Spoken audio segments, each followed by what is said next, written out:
Mga boss, konting update lang. Ito po yung ating free raffle sa December 9.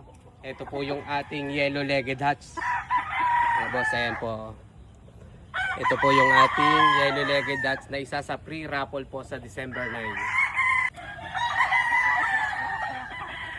Tapos mga boss, ito naman po yung isa sa ating pang free raffle.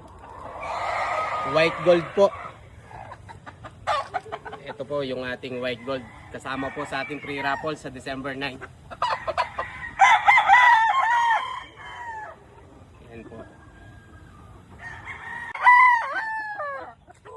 Mga boss, konting update lang. Ito po yung ating free raffle sa December 9. Ito po yung ating yellow-legged hats. Mga boss, ayan po. Ito po yung ating yellow-legged hats na isa sa free raffle po sa December 9. Tapos mga boss, ito naman po yung isa sa ating pang free raffle. White gold po. Ito po yung ating white gold. Kasama po sa ating free raffle sa December 9.